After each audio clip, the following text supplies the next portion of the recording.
Kia tātou, talofa lava. Where's Simon? I met Simon as a 24-year-old kid who asked me, my first curator I'd ever met, asked me, do you like photography? What photographers do you like? Tina Barney? And I spoke very sheepishly about my love of pictures. And I wanted to share some thinking through that. And I have that terrible thing of like wanting to talk about my most recent work. So I will contextualise that. I'm reading this book by Stuart Franklin called The Documentary Impulse. And so I wanted to talk about my relationship as a documentarian. And I used to think that was not a label for me or something. Like, I'm not that. But I really love to think about documentary photography and my relationship to making imagery with that in mind, with this documentary impulse. And Stuart Franklin, from this quote, I've taken this from his book, and he says that this documentary impulse starts at home, and perhaps even closer than that, perhaps to the heart. And I will use this time to talk about perhaps my endeavour onto the street. So I am a street photographer, I'm a fan of photography in all genres, and I came to the street to photograph after being a fan of street photography made primarily in the 60s by Helen Levitt. And I wondered, can I make the same kinds of photographs from where I live? And this is a series that lots of people want to talk to me about. They have accosted me in the street to talk to me about doing such a thing, photographing from the end of my driveway. If you know the series, this is a few images from that work that I made for an entire year. And I stood on the end of my driveway from pointing my camera out onto the street. And I live on a rather busy street. And I was thinking about this perhaps from a rather romantic notion of my own relationship to walking home and being on the street. And I repeat this all the time, so I'm sorry if you've heard this before, but I remember walking home from intermediate school and just dragging out that walk. These sort of major institutions of having this massive impact on our lives, between home and school, and just dragging out that walk. And there's a nice quote that I like from Dennis Lehane's book, Gone Baby Gone, who says, I always thought the things that you didn't choose made you who you were, your school, your neighbourhood in particular. And your parents, of course, your family. And I described this once as my attempt to perhaps describe to aliens who may find my archive of pictures one day and look through my photographs and see what suburban Auckland might have looked like, or New Zealand, or whatever, at some time. But in particular, I was trying to capture a time that I remembered. Do I have the right to do so? Am I allowed to do that as a stranger photographing people on the street? What right do I have to do that? And so people do want to know how I made these photographs. I stood from my driveway and photographed. People wanted to know how I made those photographs. Did I interact with people? Why did I do that? And sometimes people would talk to me and say, "What are you doing?" And I would yell out, "I'm making an important document," to give myself courage. Please, believe me.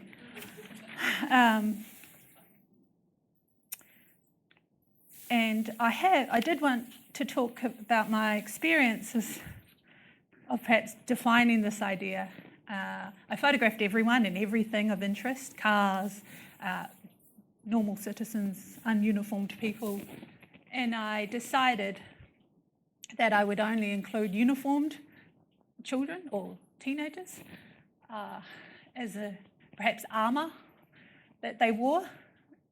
And I was very aware that I didn't want the photographs to be about where I lived or a particular area. And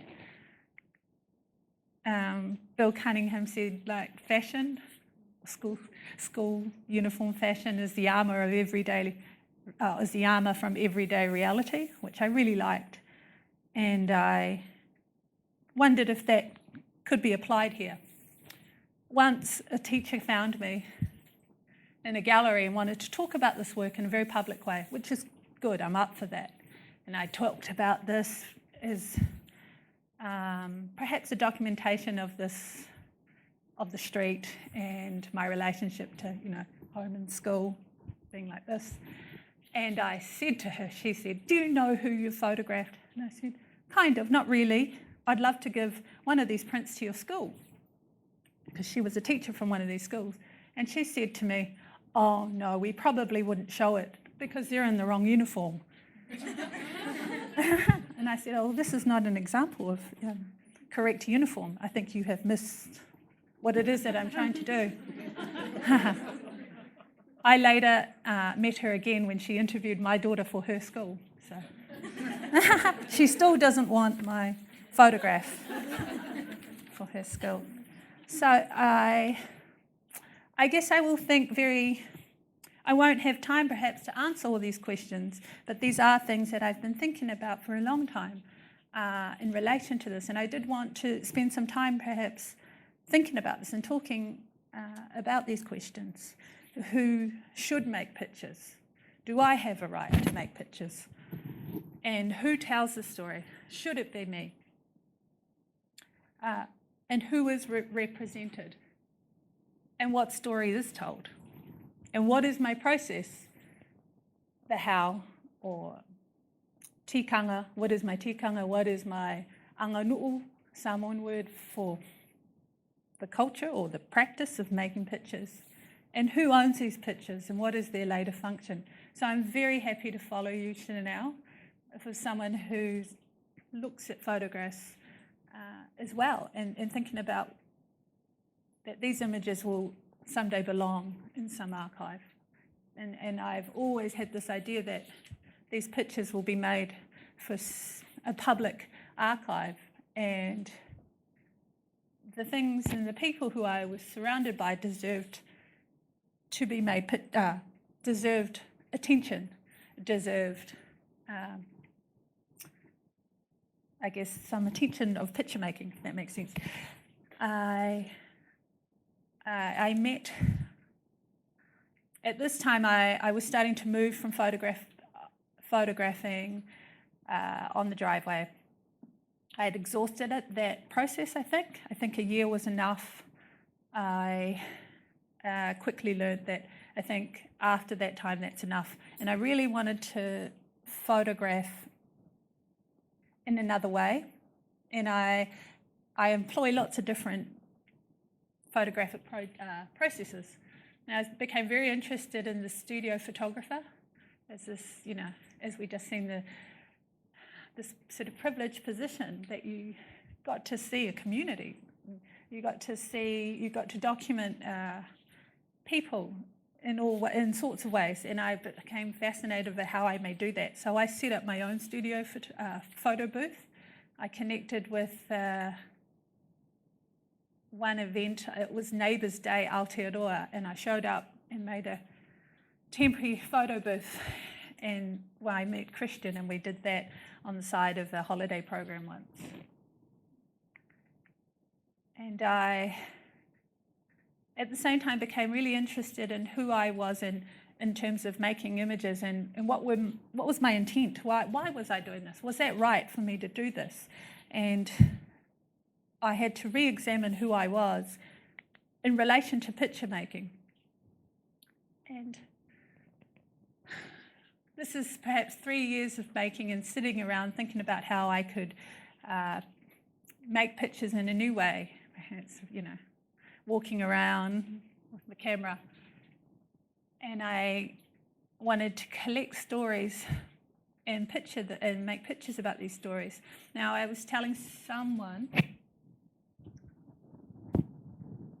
Serena, I think, about this image. This image is called Pacific and his friends. Pacific is, I might know his mother, who is Congolese, and we work together.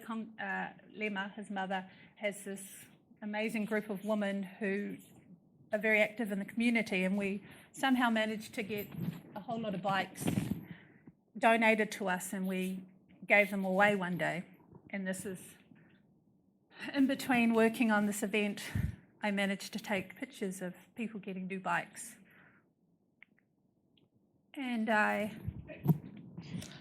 wanted to go back to my own archive. I started photographing in high school, I think. This is my first attempt to make pictures, and this is an image I made in 1996. And I was given a brief. I think we had to use image and text, and I made this image and forgot about it. And more recently, I found it again, and I shared it online, knowing very well that the stories could be extended. I didn't know the children at the time. I was a teenager. I asked these young people, about 7 and 8, I think, at the time, if I could photograph them, and they said yes. I shared it online, and I've managed to find all these people who now live around the area, but also in Australia. And I enjoyed listening to reading the story where they were able to extend on their experiences of, that time. And at the same time, I started to really think, well, what right did I have as a 16-year-old to do that? To walk past and ask, and was that a right thing to do? But I've been perhaps encouraged that these images have been owned by those who have been in the photographs, although that has happened perhaps later by chance. I've recently found some more images from my own archive, and I've shared these images online, not the one on the right in particular, but on the left. And people have come forward 15 years later and said, that was me when I was 17. I would love a copy. And this image here, the boy on the right is the same guy in the image on the left-hand side throwing up a blurry W. That's him now 20 years later. This is also an image I've shared online and extended the story by those who had this really fond memory of stealing from this fruit shop, tagging this fruit shop, and that fruit shop is no longer there.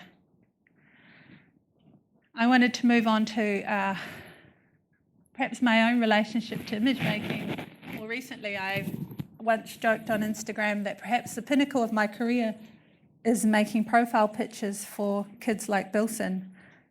And Bilson and Seal.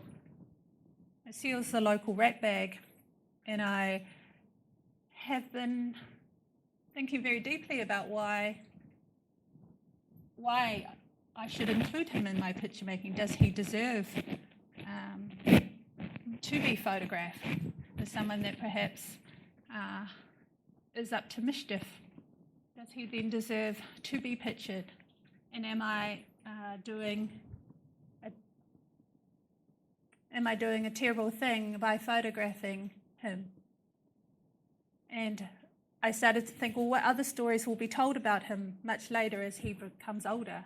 Is this the only way he will be known, as the local rat bag? Or is there potential that his narrative may change as he gets older? And I talked about my own relationships to standing on the street and talking to people as I photograph them. And I've made this entire body of work standing on corners. On the opposite side, I photographed this beautiful friendship of 86-year-old Hazel and 80-year-old Norm, who I asked if he wanted a copy of the photograph, and he said, "No, I don't want to see how old I am."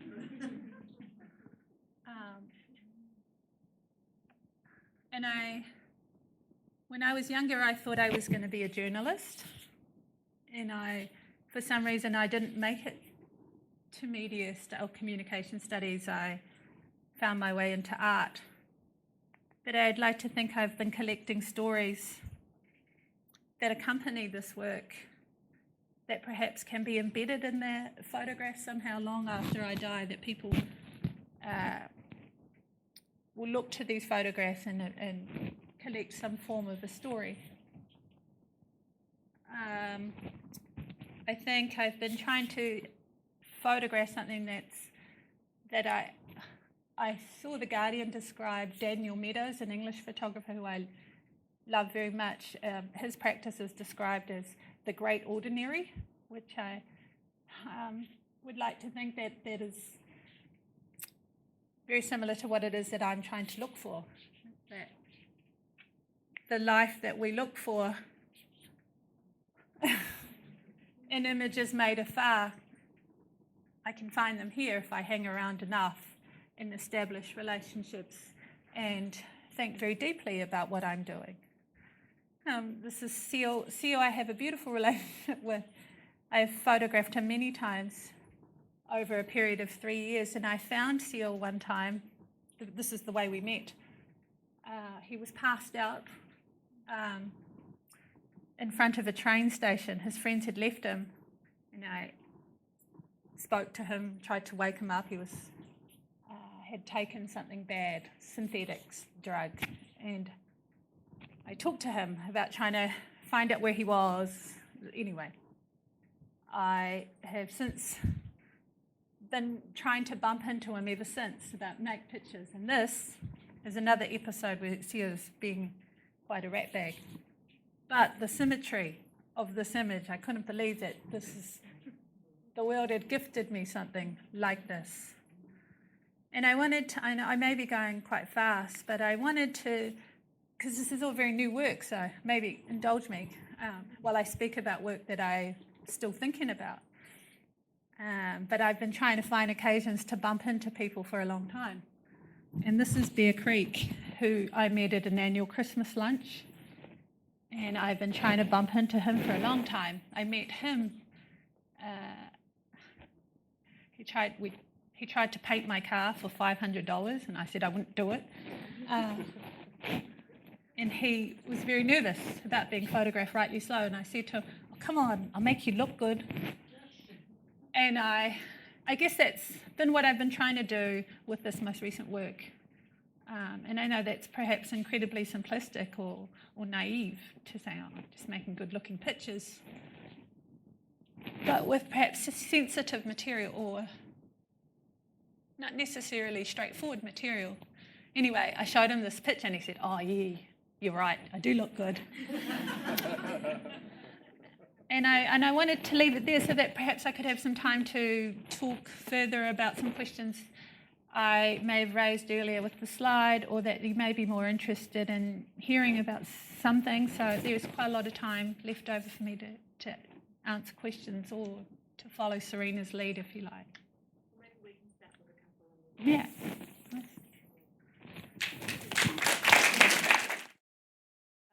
I'm sorry to do this to you, Edith, but I would like to talk about some of your earlier work as well.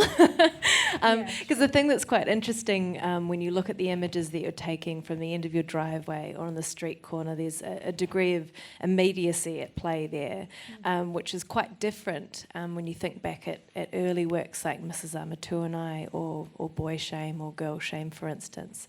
And so I'm quite curious to hear more about your interest or strategy for staging in those earlier images and how that's transitioned. And yeah. Sure.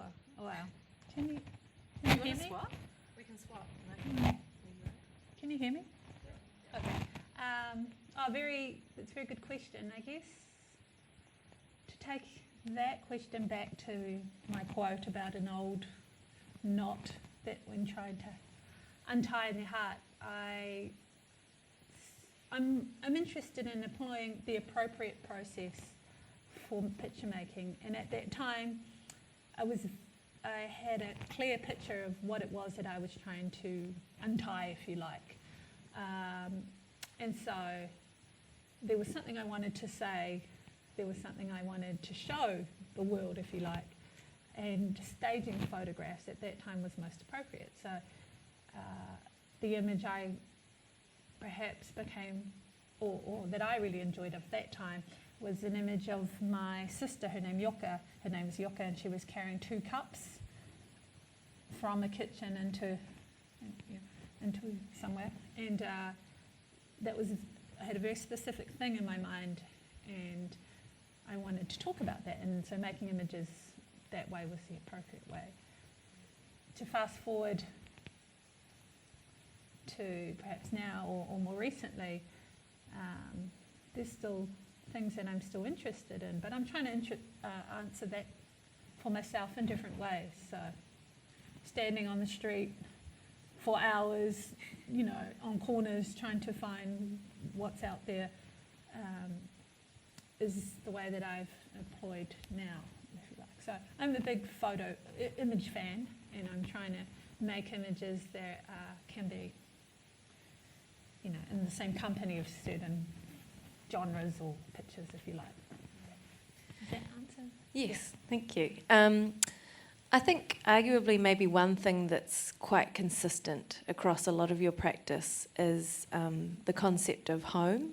And so, for instance, if we think about a body of work like Déjeuner, where you're photographing Samoan rugby players who are playing in Europe, and then including images of their homes back in New Zealand in the same series, or even La Fin del Mondo, where you're photographing a Burmese refugee family who's resettling in Auckland. It seems like home, or ideas around home, is something that you keep going back to. And so are you able to talk more about why that's such a potent idea or a concept for you?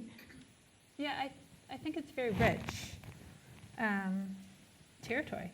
It's like all the things we try to escape from, a lot of those decisions or events happened, by things that we had no control over, if you like, or some, the homes that we were born into, families we were born into, the high school we had to go to, the neighbourhood we had to live in. So I've been trying to think about that in lots of different ways. As a teacher, when you meet a rude student, I have to go, what kind of home did you come from?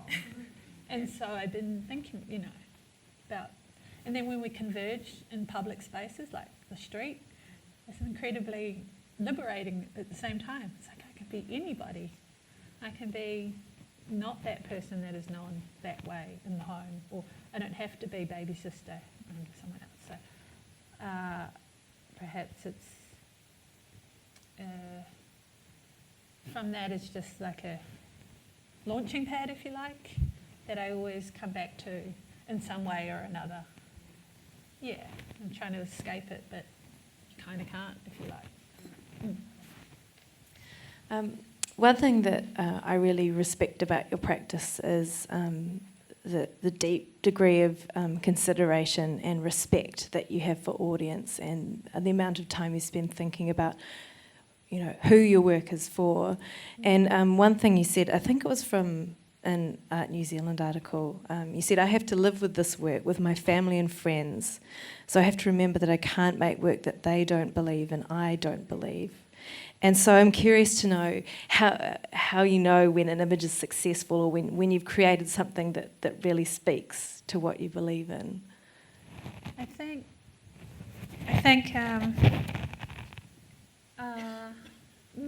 I'm sure artists, if you're a good one, I hope you feel that, that you've made something that means something. It's a bonus if they believe in it. But like I said, I joked about Bilson wanting to use my picture as his profile picture, but that means a lot to me because I know that they value that. They consider what is on their Facebook page. So, like, my openings are often like, the subjects will come, and if someone isn't in the show, they're like, oh, why wasn't I in your show? Which I very much enjoy.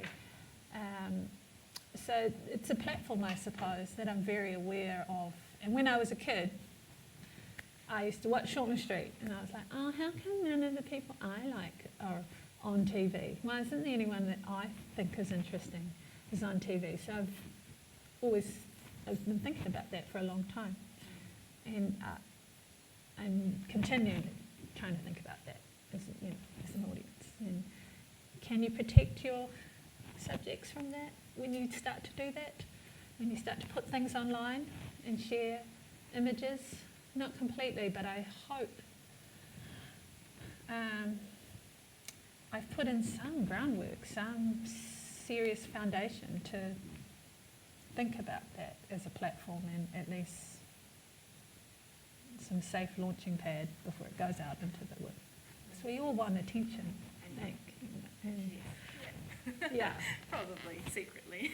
Yeah. From my experience with people I photograph, although it may take a while to convince them, they enjoy that someone has said you are of value, you are worthy of being pictured, I think. And I mean that in the most sincere and thoughtful way. Yeah. It's interesting encountering your work within a gallery context. So, for instance, seeing Déjeuner installed within the Walters Prize at Auckland Art Gallery. And then you've also talked about how your work exists, as a profile picture on Facebook, and that it inhabits these different realms. Is there an ideal context for your work to exist in? It's a really good question that I continue to think about. I have put my images on the backs of buses. I have photographed these people who were connected. They took their name from this bus route. And I thought, oh, why not make these very people I photographed famous by the thing that they take their name from? I love that there's a real need for me to make my subjects feel famous. So I did enjoy doing that. Although I shouldn't say this, but while galleries are nice, it's not what I get the most joy from. I guess I get a joy from this kind of seeing a sense that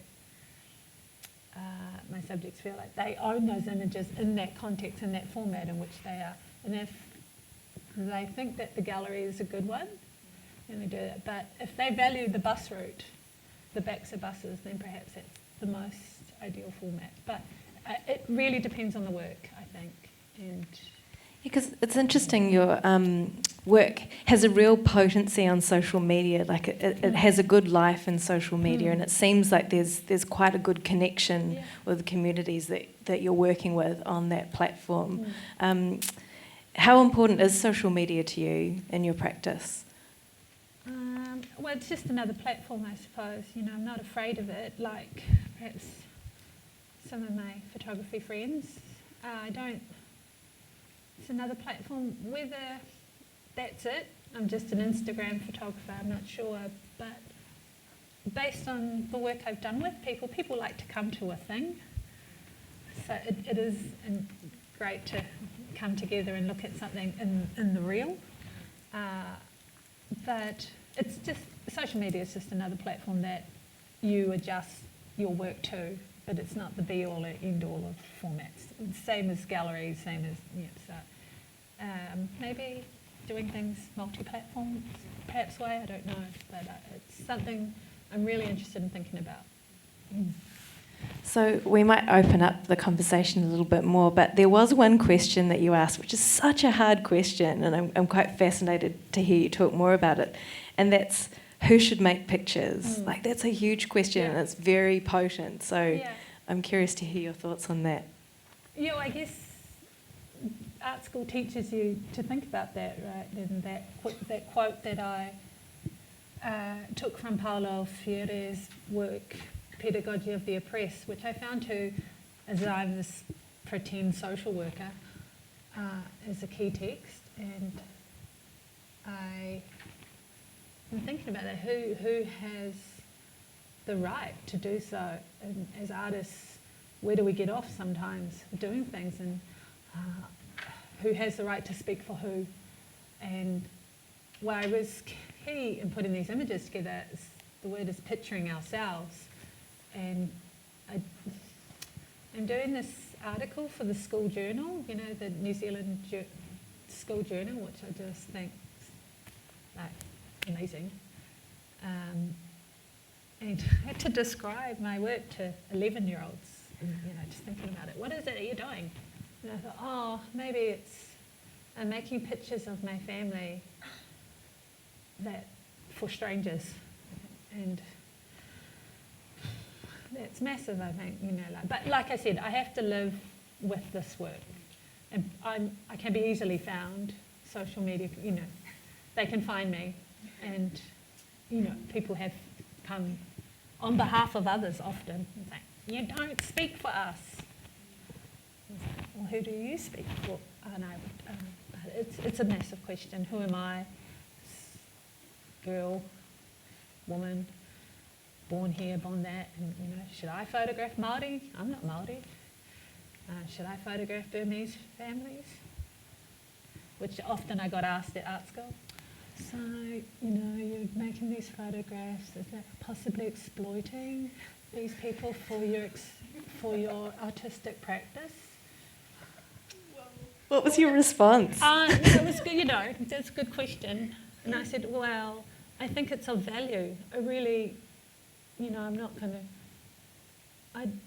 I don't wear that label, exploitative, very easy. Like I think about that, and there's lots of examples of that out there.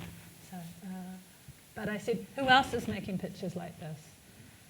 Are you doing this? Whose job is it to then make it? Yeah, it's a difficult one. I think about that all the time. So who else has questions? Thank you, Edith. This could be a bit awkward, but could you talk a little bit more about the reservations you had about photographing people like Sior? Yeah, you know, I went to that show at Gowlangsford of the mongrel mob portraits. John O'Brotman. Yeah, I went to that show, and I looked at the work, and I said, what does this work tell us that we might not already know? What's it doing? Is this, you know, writing on this incredibly difficult subject matter? And what's it doing pictorially that's, you know, different, perhaps, or offering what we're not expecting? And yeah, so I've been thinking about images that have been made over time. Difficult subject. Perhaps, you know, in the way that I photograph Sior, you won't know anything about him. But there are people that do know him, and perhaps is it fear that he gets attention from a camera? But perhaps, luckily, he's still young, you know, and that the story is not complete. It's yet to become written, and there is perhaps some grace coming for him, perhaps. But it's difficult to do that. I mean, do you fear that by photographing him, you're fearful that your depiction of him might increase his notoriety? Is that one aspect of concern? He loves that image of himself walking alongside the local cop. Yes.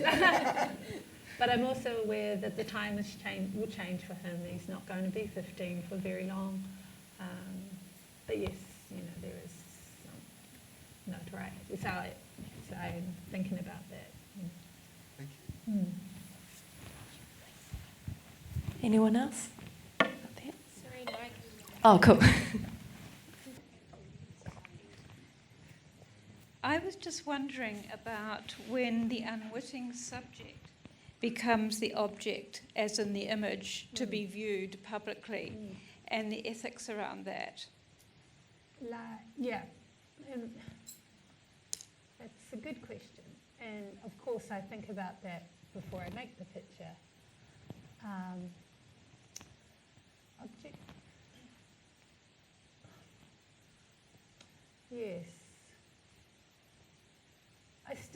would counter that, if you like, if I can say that I still think that the things that I see are of value to be pictured.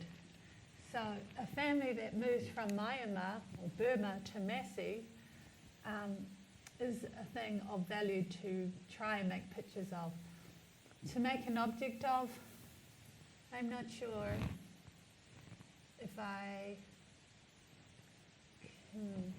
have figured that out completely, but I do think that I am making this record or important document that I stand on the driveway and tell myself, yeah, this is of value. I always feel funny about those words, objectified, object, where of course I have to think about that because I'm photographing people.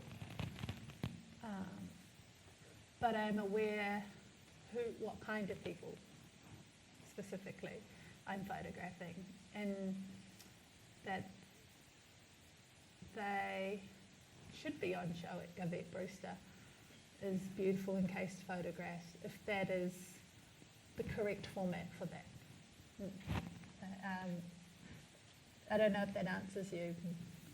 Like, I think, yes, you've made a good attempt at answering it, I think, because I think it's a dilemma. I mean, my sense is that it's a dilemma, that there's no easy answer to that. No. But one must try, I think, thinking about that. And I'm still very much interested in pictures. I have had a crisis myself thinking about that. Should I keep making pictures? Is this of value? Why don't you just go and be a nurse? But perhaps one day my photograph will exist next to, in Puke Ariki, along other photographs. Yeah, it's a tricky one. Hello, there's a mic behind you. Yeah, just following on that, Edith, I think pictures or capturing an image, there's always a story behind it. Yeah. And if you're documenting or capturing images, I think it's a powerful way of putting the image out there so the story can be told. Yeah. So I don't have a problem with the idea of objectifying or capturing at all, because I feel like it asks us to ask questions. And also of what is being pictured, what current stories are being shown and told, and what's missing from that. It's like, how come my stories of Shortland Street aren't on TV? That kind of idea. Let's not talk about what's missing from mainstream media.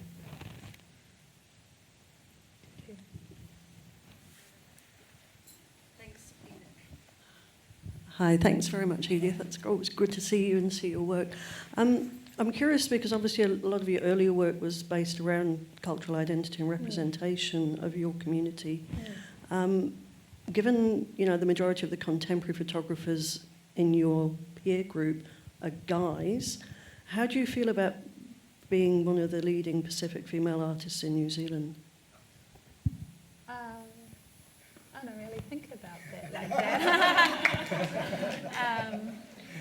But I did make a very conscious effort, and I thought this question might come up, but I made a very conscious effort after Déjeuner to not photograph my immediate community, because I got tired of being curated in Pacific shows, particularly because I felt that the conversation I was trying to have was, reaching wider. It was about pictures and migrant, whatever, which is why I have taken something else. But I also, I don't know, I knew that would get asked. But, what did frustrate me when I was younger is that I would get mixed in with a generation of Pacific artists that I thought that had concerns that were very different to mine. So So, but that was never discussed in curation, I think, or whatever. So I continued. My Pacific friends may be like, "You're not Pacific enough." Sometimes, they may say that you don't do enough for us, perhaps. But I'm very much a fan of pictures. I've always been interested in that, and perhaps as a failed journalist or something, or want to be or something. And I have tried to make TV or video, and that doesn't work for me either. So. Thank you.